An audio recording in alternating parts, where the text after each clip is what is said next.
Hello friends, welcome to Prerna Online Classes, and it's our part 12 of 500 most important previous year questions of English, जिसमें कि हम SSC, railway, UPSC and defence and banking के exam से related question discuss कर रहे थे। So let's move to our question number first, which is from error. So ये दे रखा है, he not only comes there for swimming but also for coaching new swimmers.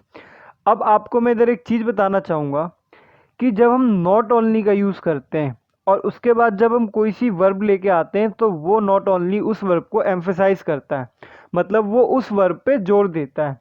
ठीक है, अब नॉट ओनली के बाद क्या आया है? कम्स आया। ही नॉट ओनली कम्स, मतलब वो सिर्फ आता नहीं है देयर फॉर स्विमिंग, स्विमिंग के लिए, but also for coaching, coaching के लिए भी आता है न्यू स्विमर्स जो होते हैं।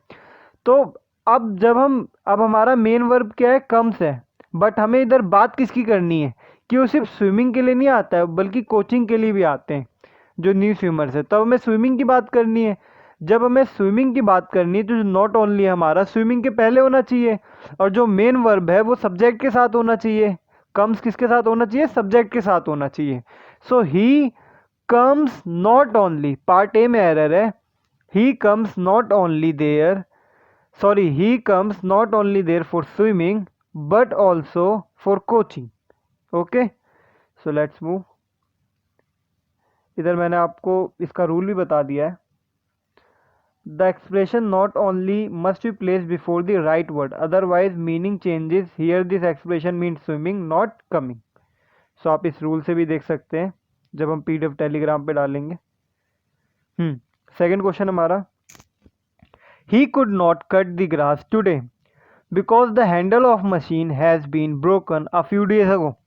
अब अगर आपने मेरी प्रीवियस वीडियो है, अगर आपने वो देखी होंगी तो आप इस क्वेश्चन का आंसर बड़े इजीली दे सकते हैं, क्योंकि उसमें मैंने आपको एक रूल बताया था और वो प्रॉपर हमने पीडीएफ भी प्रोवाइड कराई थी टेलीग्राम पे, जिसमें मैंने आपको बताया था कि कुछ ऐसे वर्ड्स हैं जिनके पहले हम पास्ट टेंस का यूज़ करते हैं, जैसे कि अगो, इट्स हाई टाइम। अगो जैसा कि हमने इसमें यूज़ किया है, एंड इट्स हाई टाइम, ऐसे वर्ड्स हैं जिनके साथ हम किसका यूज़ करते हैं? पास्ट का यूज़ करते हैं।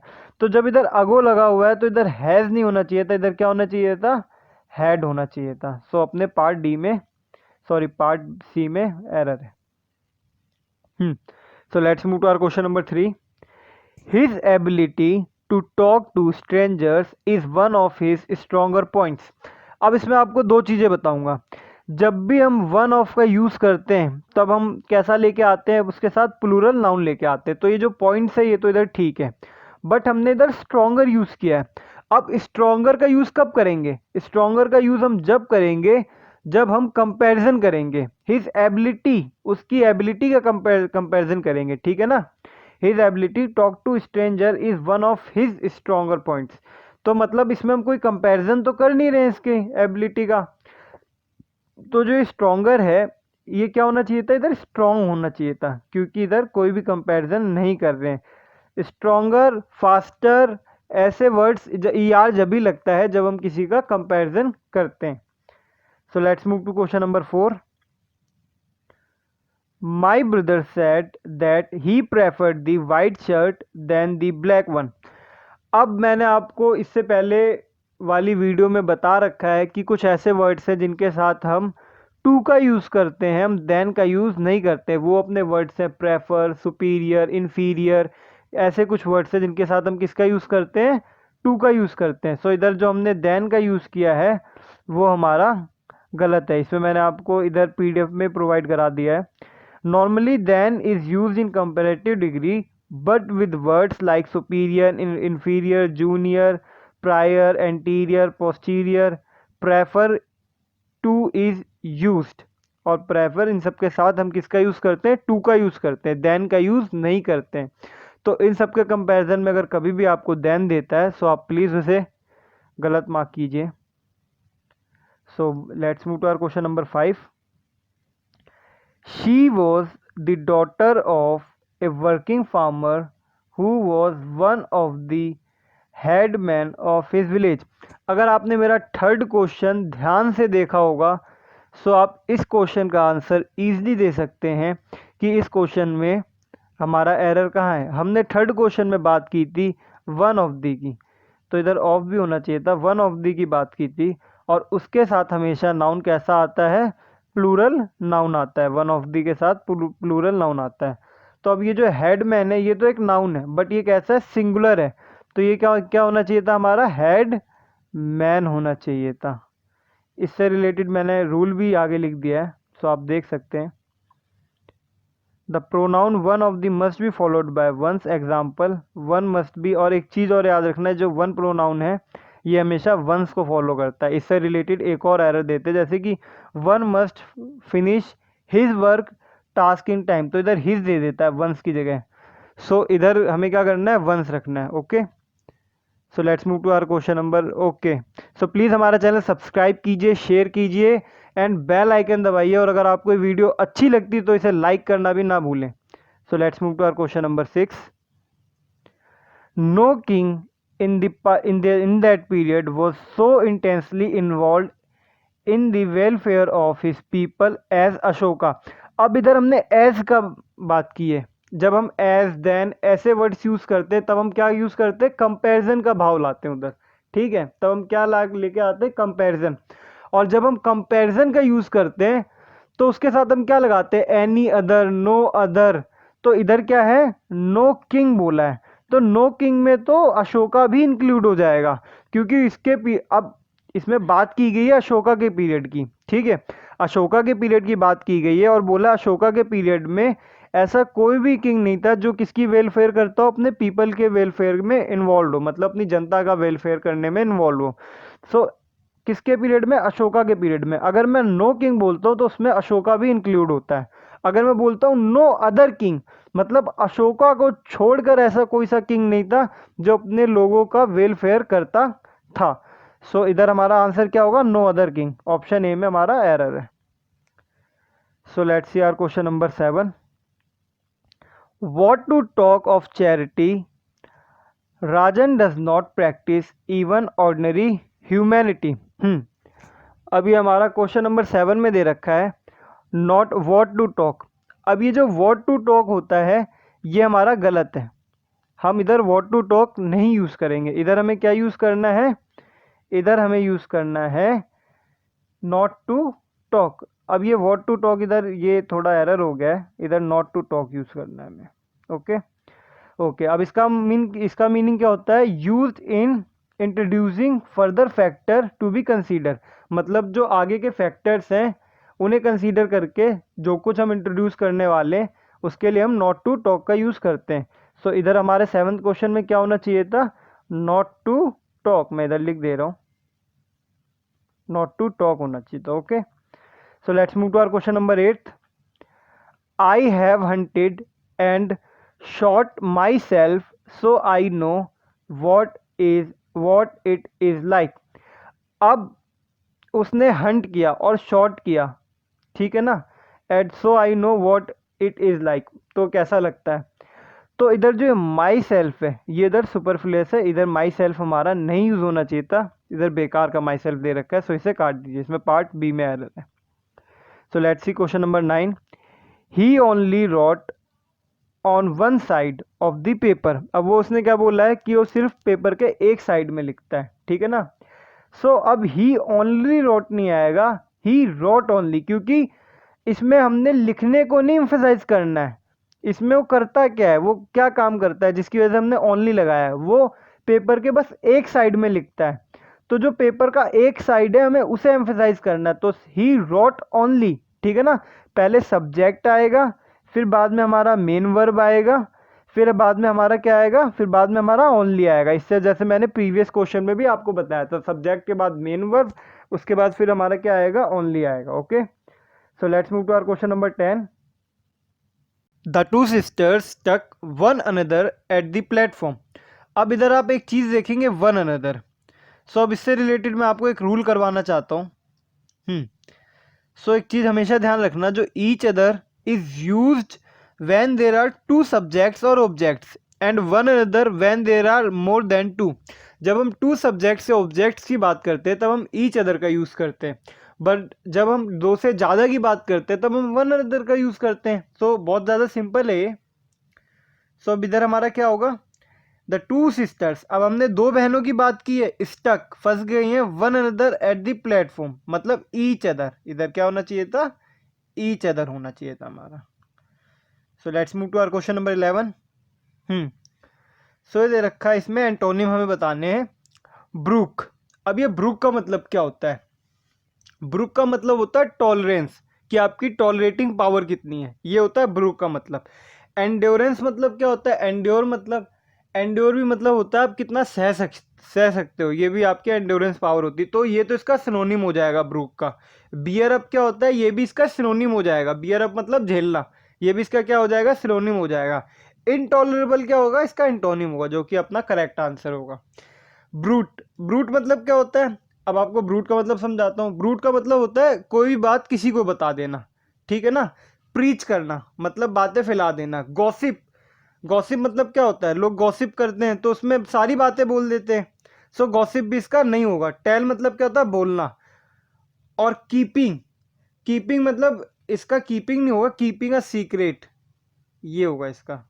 ओके, सो इधर लिखा नहीं, आप अपनी कॉपी या किसी में नोट डाउन कर ले, ठीक है ना। कीपिंग अ सीक्रेट, ठीक है ना। जब आप किसी भी चीज़ को सीक्रेट रखते हो तब क्या होता है, उसे हम, उसका एंटोनिम क्या बोलेंगे, ब्रूट बोलेंगे। और इसके जो सिनोनिम होंगे, गॉसिप हो गया, प्रीच हो गया, ये इसका क्या होगा, सिनोनिम होगा।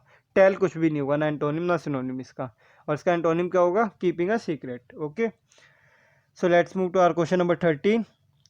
बबली मीन्स क्या होता है, बबली मीन्स होता है फुल ऑफ इंथुजियाज्म, ठीक है ना। मतलब बहुत ज़्यादा इंथुजियाज्म जब होता है उसे हम कहते हैं बबली। अब इसे मैं एक्साइटिंग भी कह सकता हूँ। इंथुजियाज्म मतलब क्या होता है, आपके अंदर बहुत ज़्यादा एक्साइटमेंट है, तो इंथुजियाज्म का क्या सिनोनिम एक्साइटमेंट भी बनता है। इसे मैं एल्यूरिंग भी बोल सकता हूँ। एल्यूरिंग मतलब भी होता है जब आदमी बहुत ज़्यादा एक्साइटमेंट उत्साह में होता है, एल्योर होता है जब बहुत ज़्यादा। सो इसका भी सेम मीनिंग, तो ये भी इसका क्या होता है, सिनोनिम बनेगा। एंथुजियास्टिक भी इसका क्या बनेगा, बबली का सिनोनिम बनेगा। बट इसका एंटोनिम क्या बनेगा, रिटार्डेड। रिटार्डेड मतलब क्या होता है, बहुत बार रिटार्डेड को हम बोलते हैं मेंटली डिस्टर्ब्ड बंदा, ठीक है। सो इसका क्या बनेगा, रिटार्डेड बनेगा। So let's move to our question number 14। Fishy, अब ये फिशी मतलब क्या होता है, फिशी मतलब होता है समथिंग डिसऑनेस्ट और फॉल्स, ठीक है ना। कुछ डिसऑनेस्ट या फॉल्स, उसे हम कहते हैं फिशी। अब इसका क्या होगा, सस्पिशियस, सस्पिशियस भी मतलब क्या होता है, जो शक के दायरे में हो। अब शक के दायरे में कौन होगा, जो फॉल्स हो या फिर तो क्या वो अपना, या डिसऑनेस्ट हो, वो शक के दायरे में होगा। डूबियस, आपने सुना होगा डूबियस थिंग्स, डूबियस टॉक मतलब दोहरी बातें, ठीक है ना। जो फॉल्स मतलब जो डिसऑनेस्ट लोग होते हैं क्या करते हैं, उनकी डूबियस पर्सनालिटी होती है, तो ये भी नहीं होगा। रिलायबल मतलब भरोसेमंद, तो इसका एंटोनिम क्या बनेगा, फिशी का रिलायबल। और ये दोनों इसके क्या बनेंगे, सिनोनिम बनेंगे, सस्पिशियस और अपना ड्यूबियस। अब एंड्योर, अब एंड्योर का मीनिंग तो मैंने इससे पहले भी आपको समझाया था, बट फिर भी आपको एक बार एक्सप्लेन कर देता हूँ। बियर समथिंग पेनफुल और अनप्लीजेंट, ठीक है ना, मतलब कोई पेनफुल चीज़ बियर करना, उसे हम कहते हैं एंड्योरेंस। अब एंड्योरेंस का क्या बनेगा अपना, क्या अंडरगो होगा, नहीं। एनकाउंटर होगा, नहीं। एनकाउंटर मतलब क्या होता है, जब हम किसी भी चीज़ से सामना करते हैं उसे हम एनकाउंटर कहते हैं।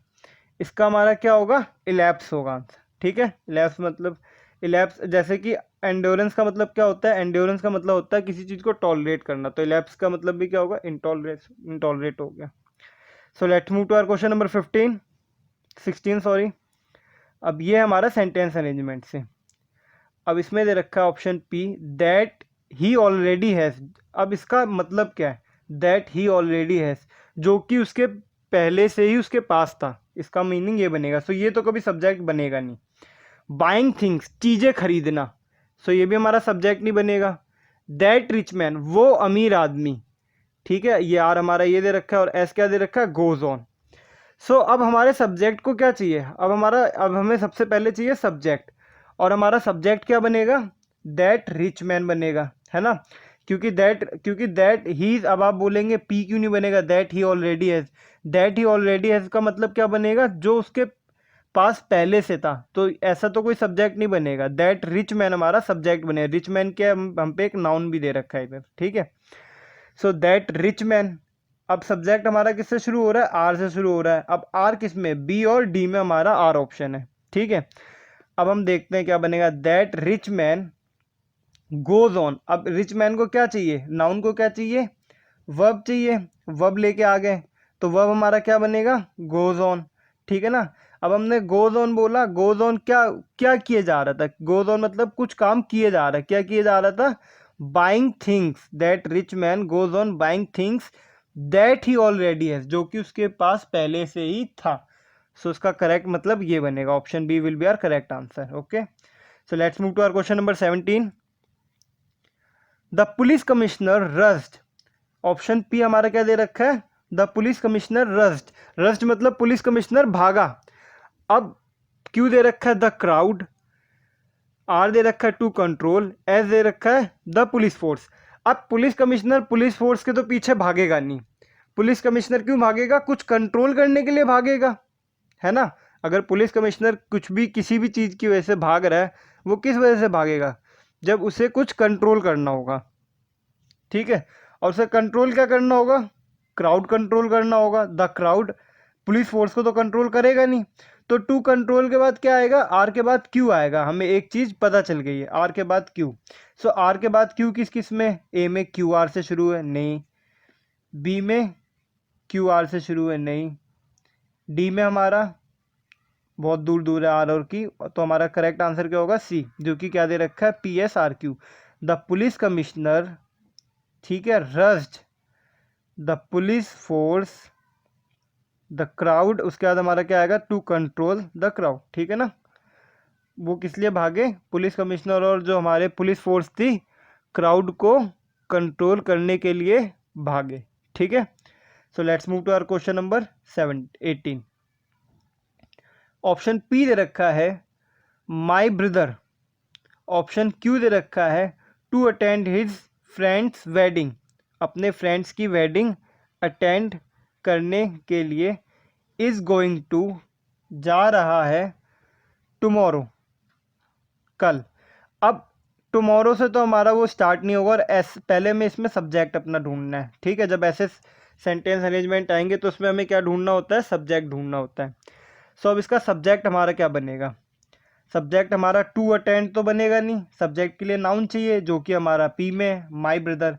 सो पी से हमारा स्टार्ट होगा, पी किस में, ऑप्शन ए में है पी, और ऑप्शन डी में पी है। अब माई ब्रदर, अब जब हमने माई ब्रदर नाउन ला दिया, अब इसे क्या चाहिए, ये बोलेगा मेरे को एक वर्ब दो, हमने दे दी, पी के बाद आर दे दिया, is going to, my brother is going to, मेरा भाई जा रहा है, कहाँ जा रहा है, अब हमें ये भी तो बताना पड़ेगा ना। My brother is going to tomorrow, अब कल कहाँ जा रहा है, to attend his friends wedding. So P R S Q हमारा क्या बनेगा, करेक्ट आंसर, जो कि ऑप्शन डी है। So let's move to our question number 19। Q दे पी दे रखा हमारा क्विकली, क्यू दे रखा है ही गेव ऑर्डर, आर दे रखा है टू कैच द थीफ, और एस दे रखा है टू हिज मैन। अब देखो, अब इसमें टू कैच दी थीफ, अब इसमें हमें सबसे पहले सब्जेक्ट ढूंढना है, जैसा कि मैं आपको सारे क्वेश्चंस में बता रहा हूँ। अब सब्जेक्ट क्विकली से नहीं स्टार्ट होगा, टू हिज मैन से भी स्टार्ट नहीं होगा, प्रेपोजिशन से हमारा, ठीक है। अब हमारा सब्जेक्ट किससे स्टार्ट होगा, नाउन से, नाउन या प्रोनाउन से होगा, जो हमारा ही क्या है, प्रोनाउन है इधर, तो ये दे रखा है ही गेव ऑर्डर। अब उसने ऑर्डर दिए, किसे ऑर्डर देगा, किसी को देगा, किसे देगा, अपने आदमियों को, टू हिज मैन, क्यू के बाद ऐसा आएगा, टू हिज मैन, किस क्या ऑर्डर दिया उसने, to catch the thief quickly, ठीक है। सो क्या बनेगा, क्यू एस आर पी। अब हमारा क्यू एस आर पी किस में, ऑप्शन बी में। So let's move to our question number 20। इसमें पी दे रखा है to give a definition, Q दे रखा है इफ आई वर, आर दे रखा है आई वुड बिगिन, एस दे रखा है लाइक दिस। अब इससे रिलेटेड आपको एक सेंटेंस फॉर्मेशन मैंने अपने प्रीवियस वीडियो में करवा रखी, जब मैं एरर करवा रहा था, कि इसके बाद जो हमारा क्या आएगा, आई वर आएगा, उसके बाद जो सेकंड क्लॉज होगा फिर आई वुड बिगेन आएगा, ठीक है ना। अगर कहीं पे क्यू आर दे रखा है तो sentence if I were I would begin, अगर ऐसा कहीं पे दे रखा है तो सेंटेंस काट दोगे, जैसा हमारा ऑप्शन बी में दे रखा है, सेंटेंस हमने काट दिया, ठीक है। अब हमारा सेंटेंस किससे स्टार्ट होगा, क्यू से स्टार्ट होगा। अब क्यू से हमारा कितने सेंटेंस स्टार्ट है, सिर्फ एक ही, A, so option A will be answer. अब ये दे क्या रखा है, if I were to give a definition I would begin like this, मैं ऐसे शुरुआत करूंगा। अगर मैं डेफिनेशन दे रहा होता तो मैं ऐसे शुरुआत करता, इसका मीनिंग ये बैठेगा। Okay, so let's move to our question number 21। So ये हमारा डायरेक्ट इनडायरेक्ट स्पीच। सो हमारा 21st क्वेश्चन दे रखा है, he said to peon let the visitor have his cap. अब ये जो हिज यूज़ किया गया है विजिटर के लिए यूज़ किया गया है। ओके, सो अब अगर वो प्यून से बोलेगा तो प्यून को ऑर्डर देगा, रिक्वेस्ट तो करेगा नहीं। ठीक है, सो ये टोल्ड और रिक्वेस्ट क्या है, इन्हें काट दो, ये ऑप्शन में यह सही आंसर नहीं है। ठीक है, अब हम पे बचते हैं ऑप्शन ए और बी। ही ऑर्डर्ड, ए दे रखा है हमारा, ही ordered the peon that the visitor might be allowed have my cap. अब ये माई कैप तो नहीं होना चाहिए था, हिज कैप, मतलब विजिटर्स की कैप की बात की गई है, तो इसमें माई कैप नहीं होना चाहिए था, तो ये काट दो, ये वाला ऑप्शन बी। अब ऑप्शन बी क्या दे रखा है, he ordered the peon that the visitor might have be allowed have his cap. Okay, so option B will be correct answer. Question number 22 दे रखा है हमारा, the boy said hurray we have won the match. जब ये hurray हम use करते हैं, hurray का मतलब होता है जॉय, बहुत ज़्यादा खुश। तो जब हम खुश की बात कर रहे हैं तो इसके लिए हम जॉय का यूज़ करेंगे। अब इसे इधर डिस्कस दे रखा है ऑप्शन बी में, तो ऑप्शन बी तो हमारा कट गया। ऑप्शन ए देखते हैं, the boy exclaimed, with Joy होगा। द बॉय एक्सक्लेम्ड क्या लाएगा अपने साथ, एक प्रेपोजिशन लाता है जो कि क्या हमारी विद है। सो इधर हमारा विद नहीं दे रखा है, सो ऑप्शन ए भी कट जाएगा। ऑप्शन सी क्या हमारा, the boy exclaimed with joy that they had won the match. So option C will be our correct answer. अब बहुत बच्चे कहेंगे ऑप्शन डी करेक्ट क्यों नहीं है, अब मैं आपको वो भी बता देता हूँ। ऑप्शन डी में हमारा दे रखा है, the boy exclaimed with Joy they have one the match. अब इन्होंने क्या किया, इसकी फॉर्म नहीं चेंज की, हैव को हैव ही कर दिया है, पर जबकि वो बता रहा है ऐसा पास्ट में हुआ था, और जब हम पास्ट की बात करते हैं तो हैव हमारा हैड बन जाता है, इसलिए हमारा ऑप्शन सी क्या होगा, करेक्ट आंसर होगा।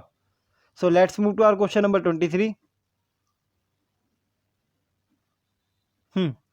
सो ये हमारा दे रखा है, Sarla said alas I have failed, मतलब वो क्या हो गई, फेल हो गई। जब हम अलास की बात करते हैं तब हम सौरो की बात करते हैं। सो अपना ऑप्शन डी इधर सरप्राइज दे रखा है, सो इसे तो हम ऐसे ही काट देंगे।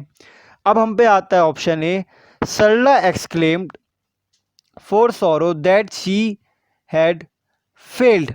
ठीक है, अब फोर तो नहीं आएगा, अभी मैंने आपको बताया था एक्सक्लेम्ड अपने साथ कौन सी प्रेपोजिशन लेके आएगा, विद लेके आएगा। अब इधर बाय दे रखा है, द सरला एक्सक्लेम्ड बाय सोरो। अब आपको एक और चीज़ बताता हूँ, ये अपने साथ बाय भी लेके आ सकता है एक्सक्लेम्ड, अगर हम सोरो की बात करते हैं, बट जब हम जॉय की बात कर रहे थे तब ये विद लेके आया था। ठीक है, बट अपने साथ फोर लेके नहीं आएगा।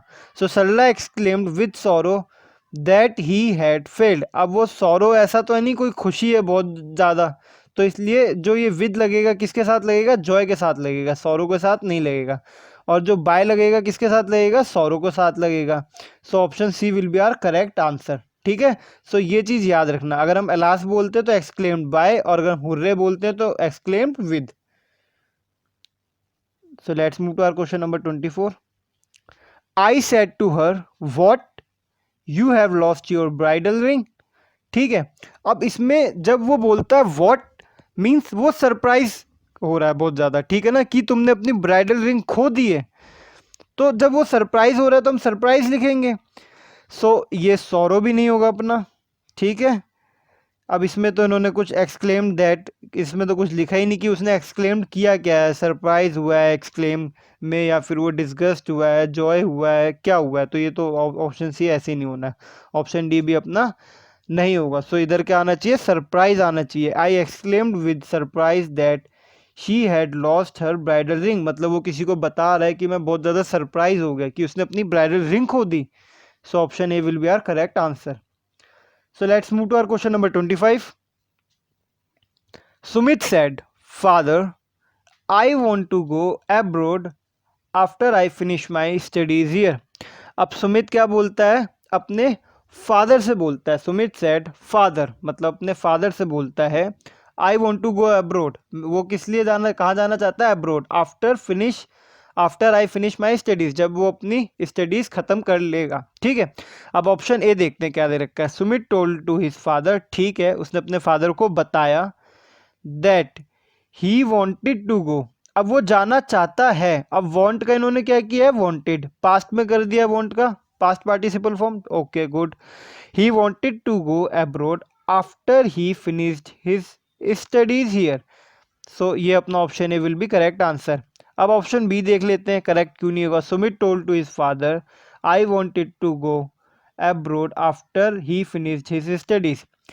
अब इधर हम देख सकते हैं हमारे ऑप्शन ए और ऑप्शन बी में क्या फ़र्क है। Sumit told his father that, Sumit told to his father that, अब इधर इसने ही लिखा है, इधर आई लिखा है। अब ऑप्शन ए में ही और ऑप्शन बी में आई। जब वो बोलता है, सुमित ने अपने फादर से बोला कि वो जाने वाला है, तो इधर आई तो आएगा ही नहीं, इधर मैं, आई किसका बोल देता है, मैं, सो इधर आई नहीं आएगा। सो इसलिए ऑप्शन बी भी इनकरेक्ट है। Sumit told to his father that you had, you का तो कोई जिक्र ही नहीं किया गया है। Sumit told his father that he had wanted, had तो आएगा नहीं क्योंकि इधर ऐसा कुछ हमने हैव का यूज़ नहीं किया जिसको हम पास्ट पार्टिसिपल में कन्वर्ट करें। So option A will be our correct answer. Okay, और ऑप्शन सी बी डी नहीं होंगे। So guys, thanks for watching our video. So please हमारे चैनल को लाइक करें, शेयर करें, सब्सक्राइब करें और अपने वैल्यूबल कमेंट्स देना ना भूलें। Thank you so much.